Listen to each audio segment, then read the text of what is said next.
What is going on, guys? Rogue TCG here, bringing the Yu-Gi-Oh! TCG deck profile.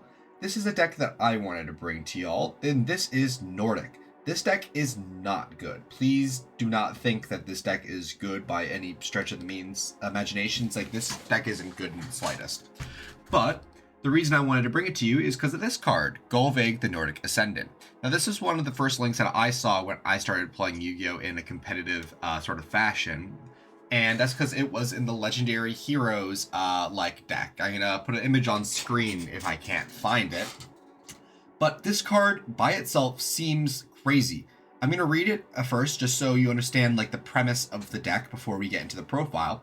It's a link 1 and needs a Nordic monster. If it's linked, someone can banish up to 3 cards from our hand and or field. And if we do special summon that many Nordics from our deck and defense position, but for the rest of the turn we're locked out of monsters except for Aesir monsters, not even normal summoning or setting monsters. You can only use the effect of Gullveig once per turn, and when it points to an Aesir monster, your opponent cannot target that monster with card effects, and it cannot target a Gullveig for attacks, which is really good. Making the Nordic monster you summon untargetable, as well as the other effects on them, is quite good.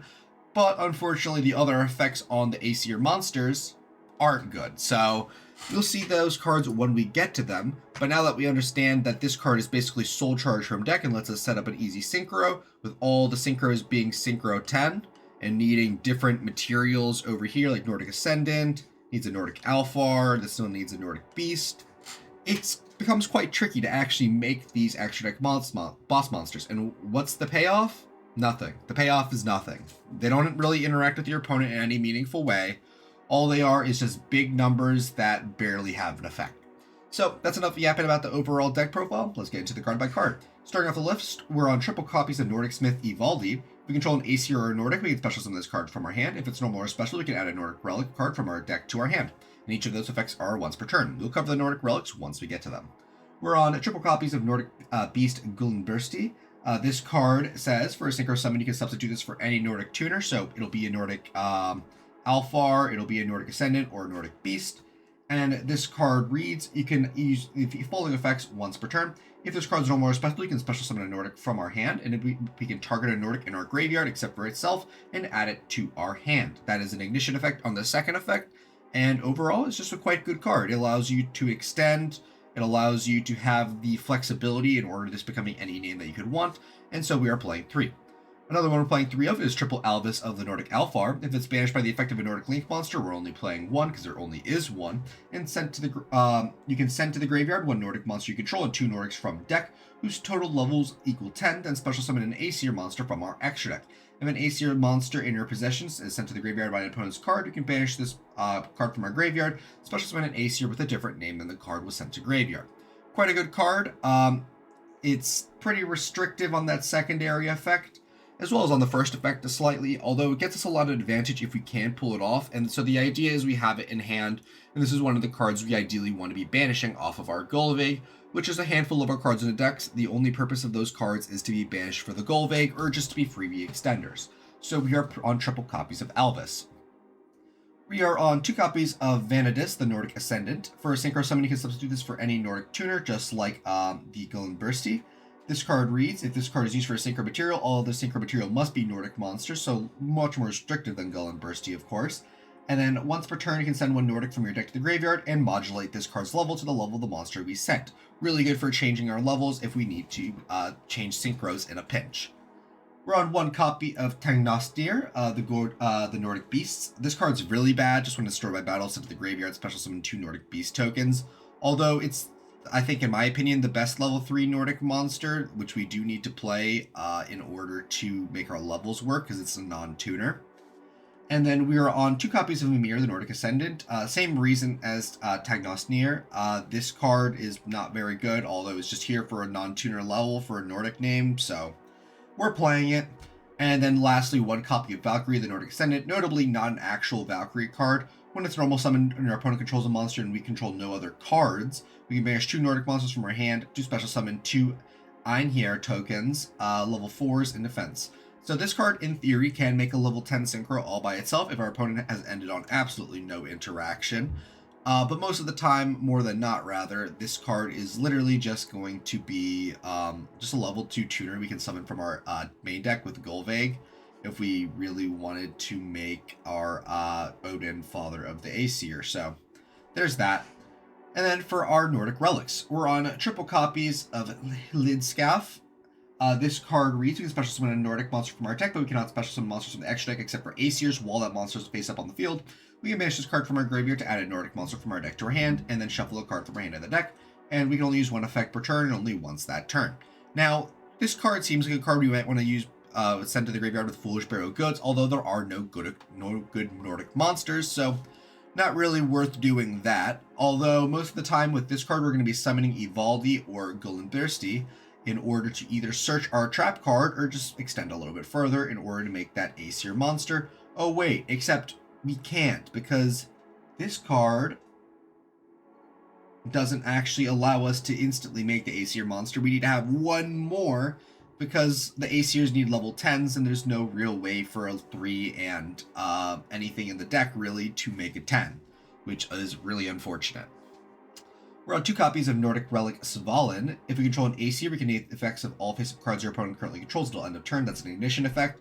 And we can tribute 1 Nordic monster, target 1 Aesir monster in our graveyard, and summon it. Trading a bad card for a slightly less bad card is alright, but each effect is a hard once per turn. We can use 1 effect per turn. So a little bit restrictive there, although the just negating everything your opponent controls is really good for both your turn and your opponent's turn. Although I imagine it's a lot better on your opponent's turn, and on your turn you'd rather be reborning a Nordic, but an Aesir, but you know what I mean.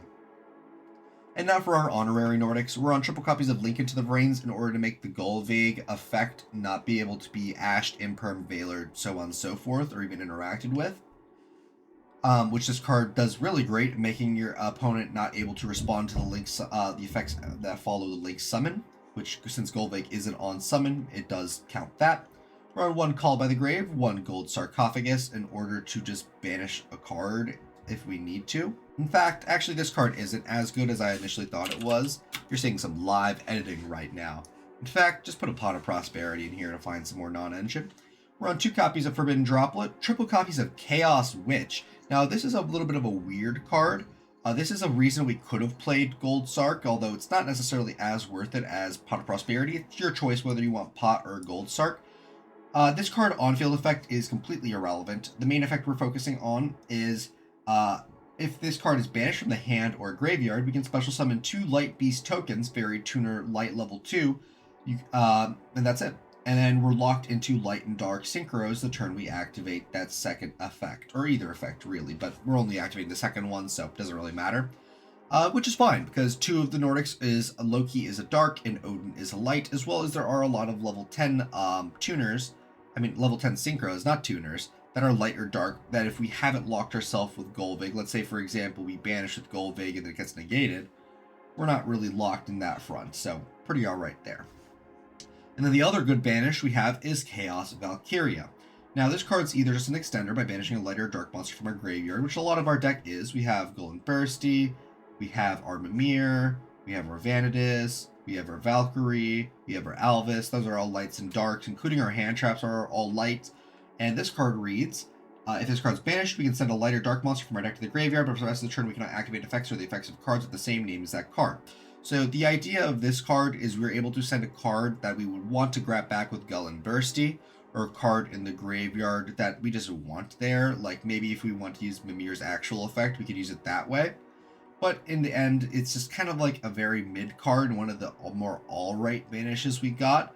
And it's also just an extender we can special summon from hand, so we're playing it. This is just something that I'm testing out. I don't think it's optimal. It's just something I'm playing around with.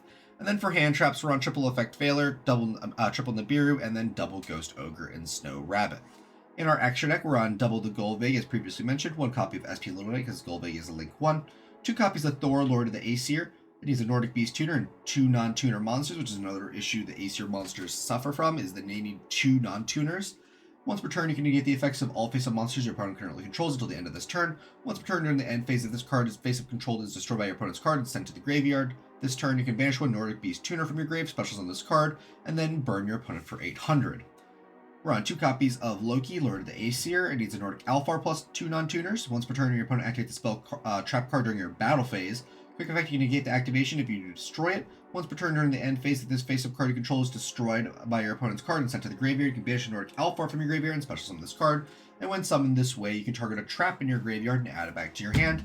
The only trap we're playing is Swollen, so if our opponent outs our Swollen, I guess this is a way we can get it back, but there's a reason we're playing twos, because if they out it, we can grab another one.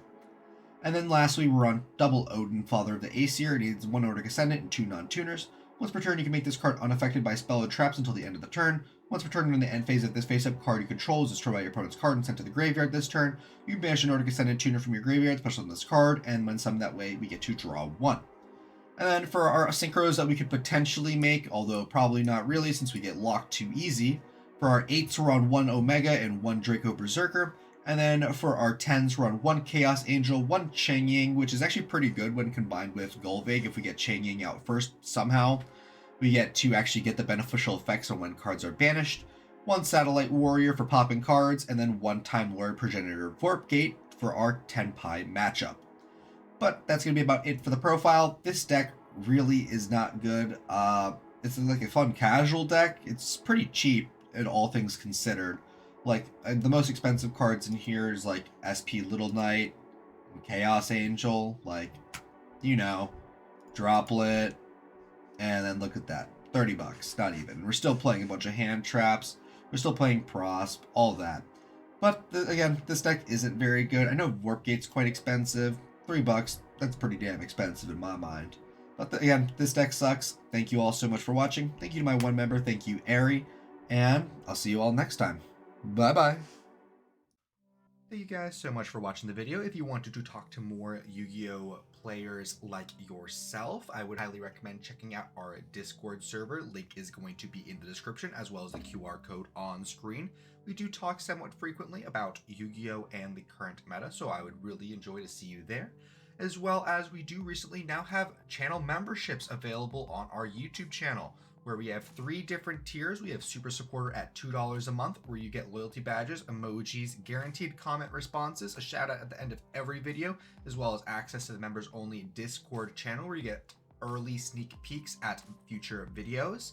There is the Giga Supporter at $5 a month, where you have early access to all new videos about a day or 2 before they go up, as well as all the previous offers.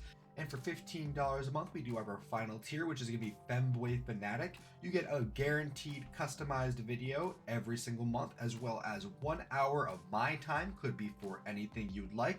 You want a duel? Absolutely. You want me to help build a deck? Absolutely. You want to play some Helldivers? Sure. I'll do anything for an hour once a month. But supporting does help me out quite a lot, and it does help me produce all of these videos. So thank you guys so much for watching, and I'll be seeing y'all later. Bye-bye.